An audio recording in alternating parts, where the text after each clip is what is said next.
Today, we're going to do our 2024 year in review and rank all of the Scarlet and Violet sets that came out this year. But before we do that, let's revisit the ratings that I gave last year. Yeah, I would put this as D tier. I think it's the worst of all four. I don't think it's that bad. Let's bump it up to C. Yeah, happy to say that this is a very solid B tier set. E? Nah, probably Evolved is A tier. But we'll see. Again, Obsidian Flames I will put as a strong C.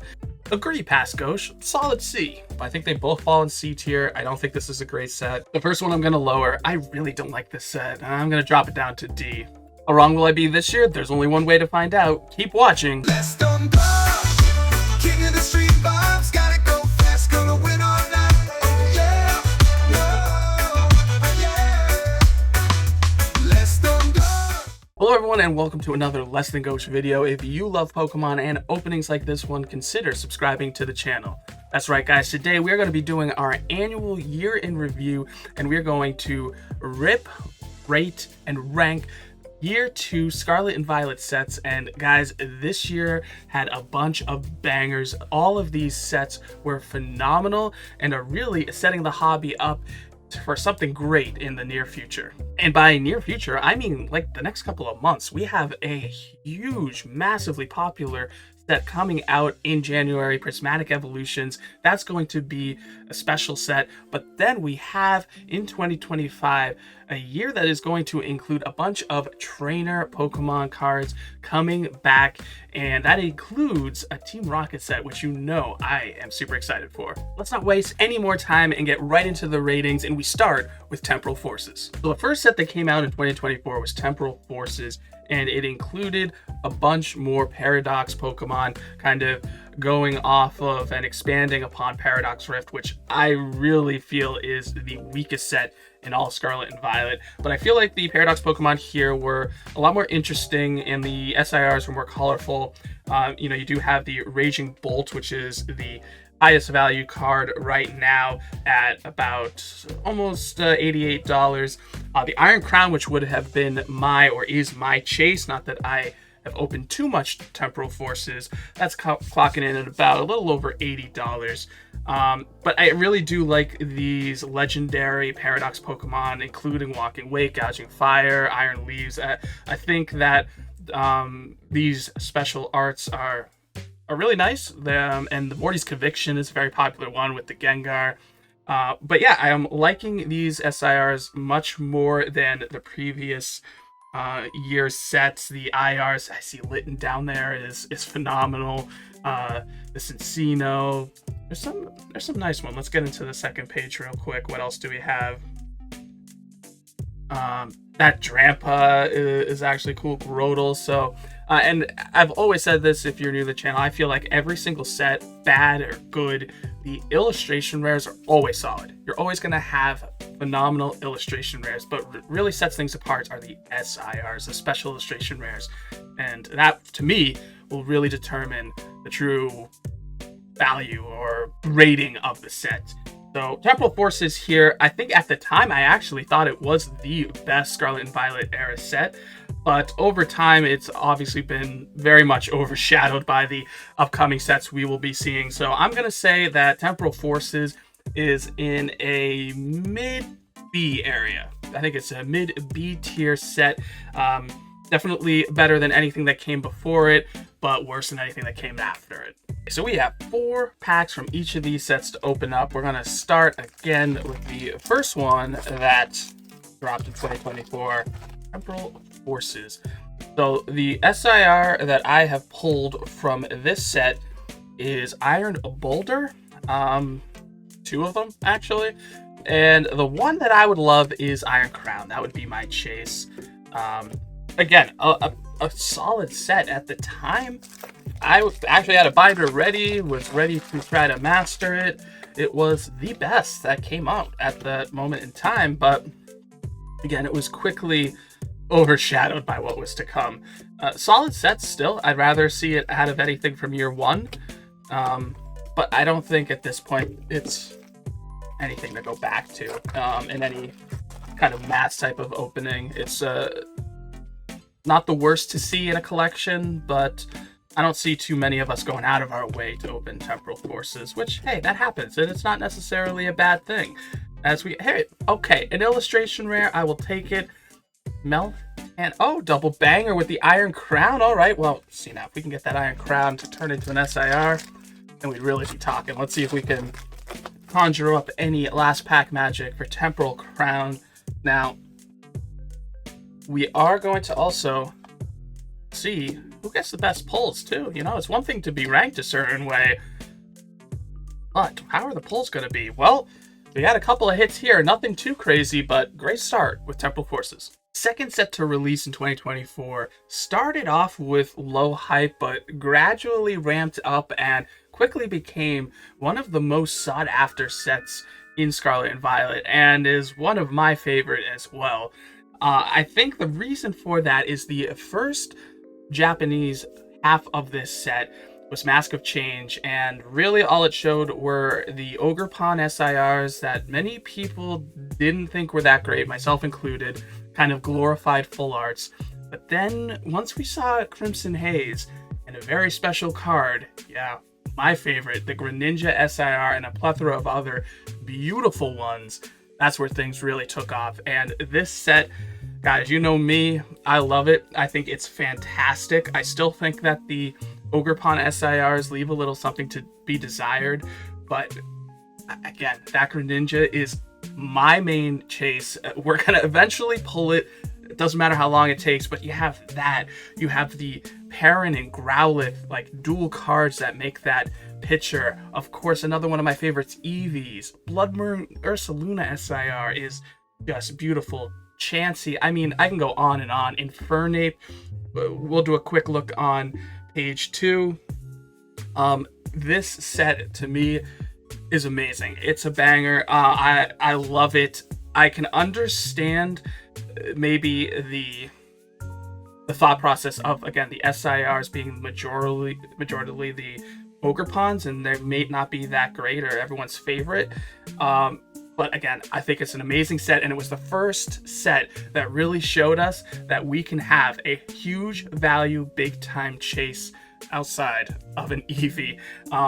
So I'm going to put my personal preference aside. I'm going to put this at A tier. As much as I'd like to say S, I think it's good at A. I don't think it's completely flawless, but it is amazing, and of course, one of my favorites. And now we have my favorites, the heavy hitter, Twilight Masquerade. This is the set we usually wait to the end to open up in any video, but in this one, it is going to be the second one. And hey, wouldn't it be something to see the Greninja finally in a year in review? Pretty wild. We only have 4 packs to do it though, so probably not going to see it, but hey, of course, you can wish and hope, right? So the SIRs that we have received in this set, just a Kieran in a Hearth Flame Mask, and you might be saying, well, what's wrong with 2 SIRs? Well, it's the amount of packs we've opened of this set.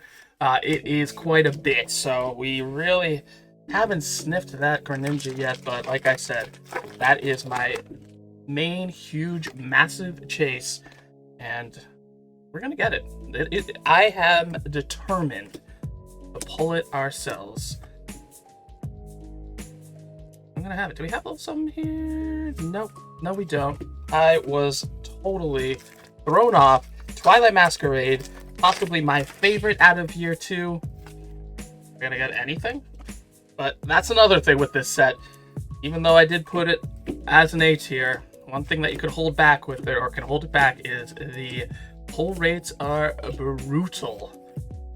As we see with a whole lot of nothing here. Ugh, do the womp womp. The third main set to come out in 2024 continued the hot streak of Scarlet and Violet and introduced a smaller set with a new kind of gimmick in returning a Rainbow Flare with the Terra cards. Now, we are only going to be talking about the main set, so we're going to skip over Shrouded Fable, which honestly, I don't think that's going to upset anyone. And that's a D at the best, that set. But I digress.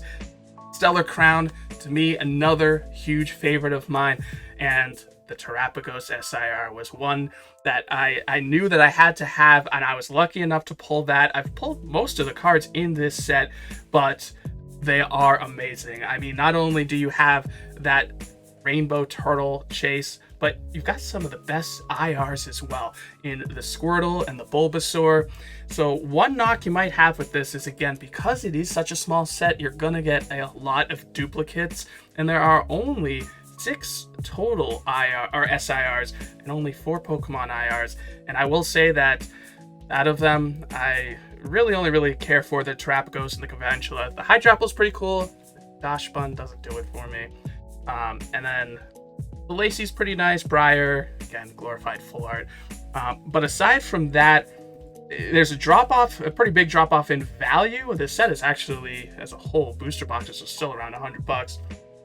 But again, fantastic IRs, love them. Zeraora, Reboot. Let's see page 2 real quick. Archaludon, we don't like that guy. We haven't seen enough in there. I mean, I will say there is a pretty steep drop off, but again, I think it's just because it's such a small set. So I think that the smallness of the set, and also the kind of very few special illustration rares, I can see that as a negative. I am going to use a little bit of a personal preference here. No, I take that back. I can't put it as an A. I can't. I want to. But I think it's a very strong B. It's not on par with Twilight Masquerade, in my opinion. But hey, with all of these, let me know what you think, and let's move on to ripping some more packs. Moving on to set 3, and another one that I hold in high regard. It is Stellar Crown. Another huge fan favorite of mine. We almost have this set mastered as well. So I always say, and I haven't done it yet, but eventually I will go and check to see for sure how many we are away from the master set. But I want to say, I'm pretty sure it's under double digits, under 10. We have the Terrapagos SIR, we have the Lacey, and then we also have the Garvantula. So we need a Briar, and we also need Dachshund and Hydrapple. We also do not have any gold cards, so that's it. And actually, that might be all of everything we need, is the gold cards and those final SIRs. I don't think this is a set we will try to attempt to pull everything on. I think that is just for the specialty sets like 151. But we will master it, that is for sure. I think I've said before in a video, maybe one more booster box and then call it there. Like I said, the booster boxes for this set are still hovering around $100, which is wild because, again, it is a super solid set. I would not sleep on this one as we strike out again. Man, my favorite sets are doing me dirty. And last but certainly not least, the final set to come out this year in 2024 has just completely blown the hobby up, and it is Surging Sparks. This set, the Pikachu set, at first I really thought that, like, really, is Pikachu gonna hold down a set this hard? The SIR, I don't love. Another one, I like to call it a glorified full art. But then you look into the real meat of this set, and it is phenomenal, and it makes perfect sense on why it is so difficult to find and a lot more expensive than all of the past sets that came out. And I mean, the Latios, I mean, look at the Latios SIR. Market value 266. That's insane. And then again, the Pikachu, the current, it overthrew the Greninja real quick, and almost $465. That is nuts. But it's also really nice to see that a lot of gold cards are kind of making a return to value. But keep on looking further. You have even more Rainbow Terra SIRs that look gorgeous. The Hydreigon, however you want to say it. I love it. I want it. The Alolan Executor, have it. Wish I didn't. But, you know, this set is just, it's fire. And the values there as well. The IRs, everything. I mean, look at that. Oh, and the trio. Look at him. Hair flowing, looking beautiful. This set It's the best. Easy, hands down, S tier. Oh man, hopefully we'll pull one of these beautiful cards right now. And finally, we have the big one, Surging Sparks. If there is a set for us to hit big on, it's this one, because well, we already did get the SIR that I like the least in the Low-End Executor, but any of the other ones, man, that would be fantastic. I want the Latios. I do want the Latios as well. I don't know how to say it. Dragon. I've heard it said so many different ways. I want a comment section. Help me out. Him, and then of course not the EX. The Milotic as well. I mean, there's just so many. This set is stacked. It is a little sad that, you know, it's a set that's kind of moving the hobby, or the start of moving it back into scalping, as we're seeing with, again, Black Friday. Check that video out, the last one. But like these sets, like booster boxes, sold out in the Pokemon Center. If you're lucky, it's $160. It's more like $200, I think. It's just rough because it's a great set, and I wish more people had access to it. And a Jasmine's Gaze full art. Let's go. All right, that is the biggest hit so far, and Surging Sparks is winning the battle. Ooh. I thought for a second Temporal Forces was going to pull it out. I think last year too, the set I had lowest in Scarlet Violet base had the better pulls, or the best pulls. But the best set gets the best pulls for 2024, and we have one last pack to just really knock it out of the park. Can we do something special today? We cannot. So the hits weren't as stellar as this second year, but just super excited because 2025 is going to be massive. There you have it, everyone. The pulls were lackluster, but the year's set definitely were not. The 2024 year in review. Let me know what you guys think. Do you agree? Again, I have Temporal Forces as a low B, Twilight Masquerade as a solid hard A, Stellar Crown high B, and Surging Sparks, the creme de la creme, S tier. But as always, if you like the video, smash the like button by hitting that thumbs up, drop a comment down below because I love hearing from you, and I do respond to everyone. And don't forget to subscribe because it super helps out the channel. I greatly appreciate it. And you guys are awesome. I mean, that goes without saying though. Hey, enjoy the rest of your weekend. Hope your holiday was great. We'll see you soon. Master of Apex and Pokemon 2, dodging shots flying high like the Jets crew. Catching them all with a smile so